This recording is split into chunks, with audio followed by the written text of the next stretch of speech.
चला तर मंडळी, मुलांची स्कूल सुरू झालेली आहे आणि त्यांच्या दुपारच्या छोट्या भुकेसाठी आपण काहीतरी एक मस्त असं झटपट पदार्थ बनवणार आहे। त्यासाठी लागणार आहे आपल्याला अर्धी वाटी दूध, अर्ध्या वाटीपेक्षा थोडं जास्त साखर घ्यायची आहे आपल्याला। ह्या दोघं गोष्टी जे आहे ते भांड्यामध्ये टाकायचे, जे चहाचं पातेलं असतं आपलं त्यामध्ये, आणि टाकल्यानंतर छान असं व्यवस्थित मिक्स करायचं आहे।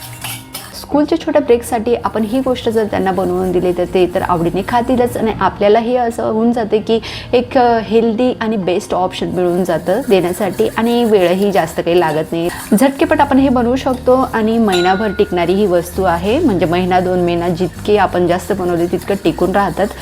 तर हे गरम झालेलं आहे। आता गॅसची फ्लेम जी आहे ती ऑफ करायची आपल्याला, आणि आता एका बाउलमध्ये आपल्याला 2 वाटी मैदा घ्यायचा आहे। शक्यतो पहिले 2 वाटीच घ्या, नंतर जितकं ज्या बॅटरमध्ये मिक्स होईल तितकं आपल्याला नंतर टाकता येईल। पहिले 2 वाटी घ्यायचं आहे।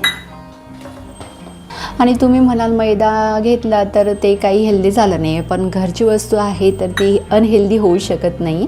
बाहेरच्या गोष्टीपेक्षा कधी हेल्दी गोष्टी घरी बनवून दिलेल्या बेटर आहे। थोडंसं मीठ टाकायचं आणि अधिक खुसखुशीत होण्यासाठी 1 चमचा रवा।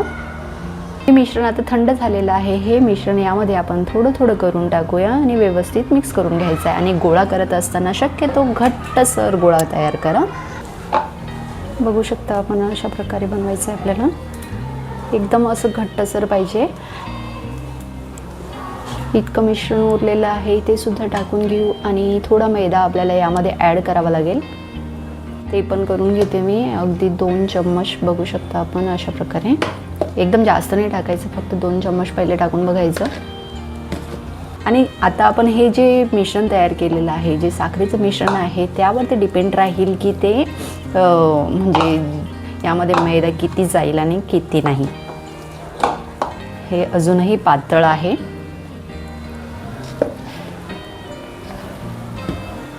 तर 1 चम्मच परत टाकते मी।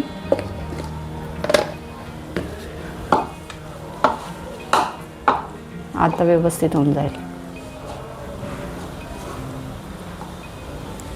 आणि गोळा करत असताना असं एकदम जसं आपण चपातीसाठी करतो ना तसं नाही करायचं, एकदम हलक्या हलक्या हाताने करायचं आहे बस। जस्ट फक्त आपल्याला हे डो जो आहे तो एकदम असा घट्ट होईल बस, म्हणजे पॅक होईल बस तशा प्रकारे। एकदम पोळी लाटतो तशा प्रकारे नाही करायचं, जास्त झालं बस। आणि हे थोडा वेळ ठेवून द्यायचं, सो दॅट हे जे पीठ आहे ते घट्ट होऊन जाईल। म्हणजेच जे आता थोडं पातळ वाटतंय ना आपल्याला, ते पातळ वाटणार नाही, कारण मिक्सचर जे आहे ते थोडं गरम होतं, हलकं गरम होतं, तर त्यामुळे थंड झाल्यावर हे पीठ जे आहे ते घट्ट होऊन जाईल। त्या अगदी 2 मिनिटानंतर आपण बघू शकता की हे पीठ छान असं घट्ट झालेलं आहे मस्तपैकी। जर आपल्याला हे जास्त क्वांटिटीमध्ये बनवायचं असेल तर इथे 2 वाटी मी मैदा घेतला होता, त्यानुसार आपण क्वांटिटी जी आहे ती वाढवू शकता।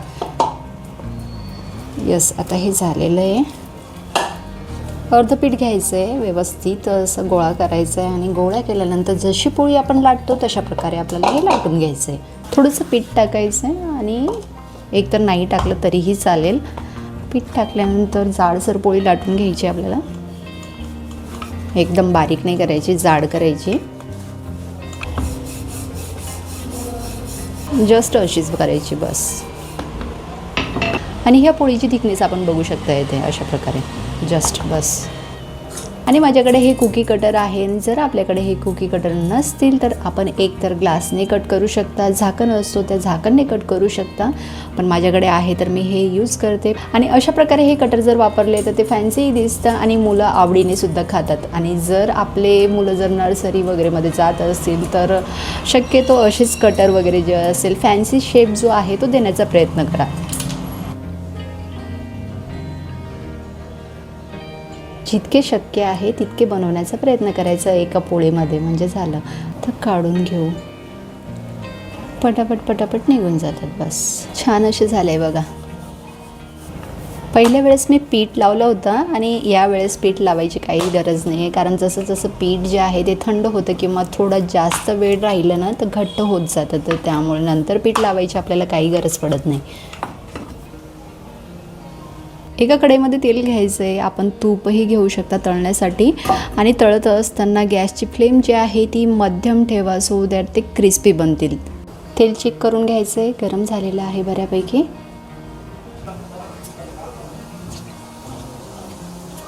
ना कमी कमी क्वांटिटीमध्ये तळा, म्हणजे ते फिरवायलासुद्धा आपल्याला व्यवस्थित फिरवता येतील. आणि गॅसची फ्लेम जी आहे ती मी एकदम लो ठेवलेली आहे, त्यामुळे हे डायरेक्टली वरती आले नाही आहे. लो ठेवल्यामुळे ते आतूनसुद्धा छान असे तळले जातील आणि क्रिस्पी होतील. आणि चला तर बाकीचेसुद्धा अशाच प्रकारे तळून घ्यायचे आणि आपल्या मुलांच्या टिफिनमध्ये हे जरूर बनवून द्या, त्यांना नक्कीच आवडतील. तर आपल्याला ही रेसिपी कशी वाटली मला कमेंट करून नक्की सांगा. आणि हो, चॅनलवर नवीन असाल तर आपल्या चॅनलला सबस्क्राईब करा. चला मग भेटूया. Take care and bye.